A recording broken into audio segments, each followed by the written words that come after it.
He is extremely handsome, he is a neurosurgeon, residency भी complete होने वाली है, he is just 30 years old, के एब्स भी हैं, ही सो वेल बिल्ट, वर्कआउट भी करता है न्यूरोसर्जरी के साथ। मैं सोच रही थी कि ऐसे कहाँ होता है। It doesn't really matter if you are married, you have to say yes every time. If you're not saying yes, it's a no.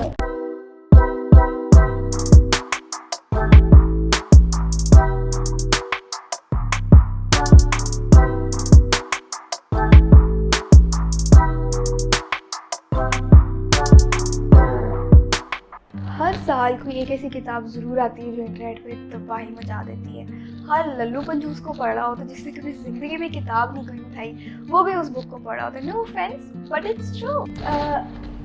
The alchemist, ये इतनी फेमस किताब है, मतलब हर बंदे को इसका पता है। और मेरी इस कॉपी की हालत देख के आपको पता लग रहा होगा कि मुझसे लोगों ने कितनी मांगी है और ख़राब करके वापस दिया। That is not a good thing. इसके अलावा ये तो मैं कहती हूँ कि इस किताब की तो हाइप भी कभी ख़त्म नहीं होने वाली। ये जब से आई है तब से लेके अब तक everybody is so obsessed with this book, not the context. I don't know it the fame of this book, मुझे नहीं पता कि क्या वजह है, but it is what it is. And अच्छा, ये बुक भी थी जो एक ज़माने में बहुत ज़्यादा ट्यूसडे से मोरी every bookstagrammer was talking about it. I don't know why. It's a good book, but I don't know why. Fame की वजह जो है वो कभी भी किताब के कॉन्टेक्स्ट से नहीं होती है और हम समझ नहीं आएंगे कि वजह क्या है। एनीवेज, आज भी मैं किसी एक ऐसी किताब के बारे में बात करने लगी हूँ जिसने आजकल इंटरनेट पे तबाही मचाई हुई है और उस ऑथर ने, उसकी सारी बुक्स ने इंटरनेट पे तबाही मचाई हुई है।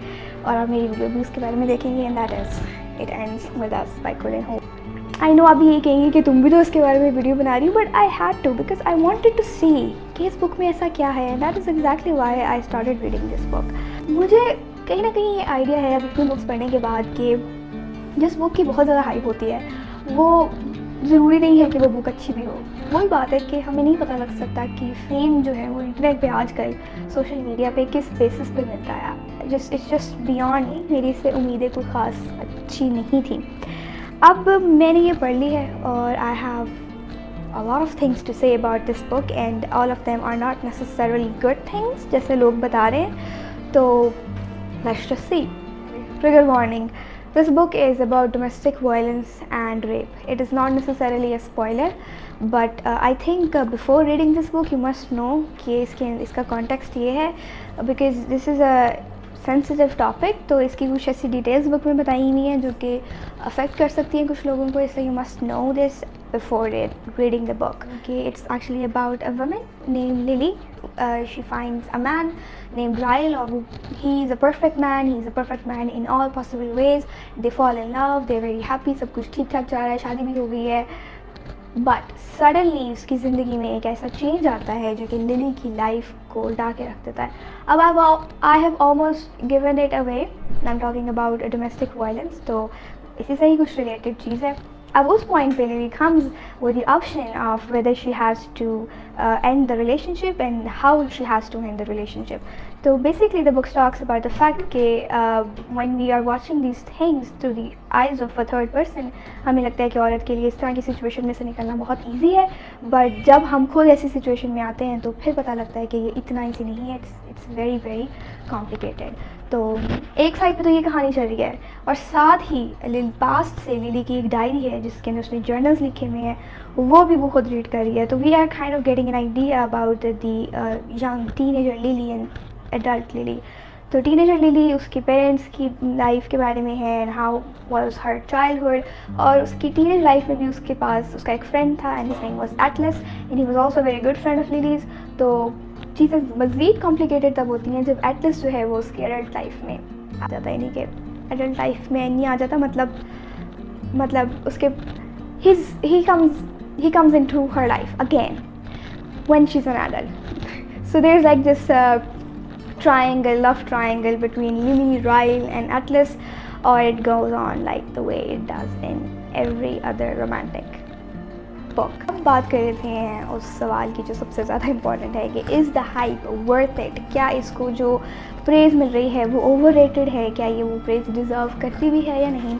तो मैं एक बहुत ही ऑनेस्ट रिव्यू दूंगी इसके बारे में और उसके बाद आखिर में मैं अपना पर्सनल ओपिनियन दूंगी। सबसे पहले जो थीम है, I think that is something which is really good idea on the part of the author कि डोमेस्टिक वायलेंस को उन्होंने चूज़ किया है। डोमेस्टिक वायलेंस हमारे यहाँ भी होती है और वेस्ट में भी हो रही है, और अफसोस की बात है कि अरसा हो गया है हम इसको we not getting over it. और the fact that this book is right among teenagers, और टीनेजर्स में इतनी हाइप क्रिएट होने वाली बुक के अंदर डोमेस्टिक वायलेंस जैसे टॉपिक जो है वो पढ़ा जा रहा है, तो that is a good thing कि उनको आइडिया हो रहा है कि how life must be like living in abusive relationship and that relationship is not okay, they have to get out of it.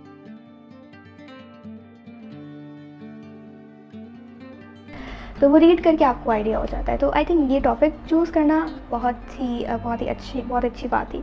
Secondly I think जो इसके अंदर consent का कॉन्सेप्ट है about and the marital rape, I think ये education unfortunately हमारे यहाँ तो बिल्कुल भी नहीं है, बट होनी चाहिए। और अगेन बच्चे पढ़ रहे हैं इस बुक को, टीनेजर्स पढ़ रहे हैं, तो उन्हें आइडिया हो रहा है। People don't know that consent is important whether you are married or not. Consent is important in any sort of relationship. तो बहुत ज़्यादा ज़रूरी है कि उन्हें पता चले, वरना नॉर्मली जो है वो अब चेंज हो रहा है ओपिनियन आहिस्ता आहिस्ता, बट पहले तो ये ओपिनियन था कि जी शादी हो गई है तो आपका इन्फॉर्म कंसेंट हो गया है through the nikahnama, but that is not true. तो मैरिटल रेप का जो इसके अंदर पॉइंट उठाया है वो बहुत अच्छा है कि it doesn't really matter if you are married, you have to say yes every time. If you are not saying yes it's a no. तो वो चीज़ डिस्क्राइब की है और वो इवेंट्स के थ्रू डिस्क्राइब किया। अनफॉर्चुनेटली वो जो तरीका है वो डिस्टर्बिंग है, होता है रीड करने में, एटलीस्ट आइडिया हो जाता है रीडर को कि ये ठीक चीज़ जो है वो ठीक नहीं है। तो आई थिंक ये दो जो चीज़ें हैं वो किताब की थीम के हवाले से, ये आई थिंक बुक की हाइप के अंदर एक ही इनका कोई ना कोई पार्ट है। फिर तीसरी बात कर लें तो book as a read it's very interesting read. Short book है, इसकी ऑलमोस्ट लाइक 280 पेजेस हैं टोटल, तो बहुत आप it can be a one nighter also, आप एक ही रात में इसको पढ़ सकते हैं। और अगेन जो है वो पास्ट और प्रेजेंट वाली बातें चल रही है तो वो आपकी अटेंशन जो है वो हर वक्त ग्रैब भी रखेंगे। मुझे ऐसा लगता है कि जो पास्ट और प्रेजेंट वाला जो तरीका है राइटिंग का, इट विल ऑलवेज़ वर्क। मतलब अगर मैंने भी किताब लिखी है, मुझसे नहीं लिखा जा रहा, तो मैं पास्ट और प्रेजेंट वाला फिक्शन में डाल दूँ, बिकॉज ये हमेशा जो है वो काम करेगा। If you are in a reading slump तो दिस बुक इज़ परफेक्ट। इसको उठाएंगे दिन के अंदर मैक्सिमम आप इसको रीड कर लेंगे and then you will get your reading momentum. Writing style was extremely basic, extremely average. Grey के डायमेंशन के अंदर किताब लिखी हुई है, बट देन अगेन समझ आता है कि क्योंकि वो she wanted to keep the attention towards domestic violence, तो बट आई फेल्ट लाइक कि a lot of things could have been added.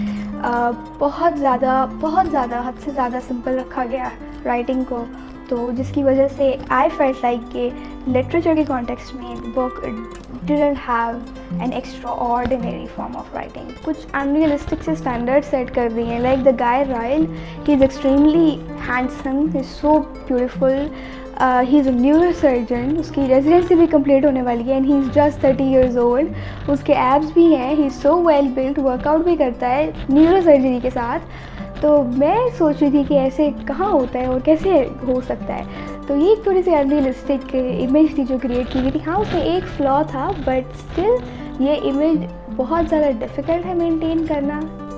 अगर मैं अपनी पर्सनल ओपिनियन की बात करूँ तो I like this book, but I would not read this again. I mean, I liked it. It was an interesting read. I'm looking forward to its movie. मैंने सुना है कि आ रही है, वो भी मैं ज़रूर देखूँगी अगर आई तो. But I wouldn't call it a good book.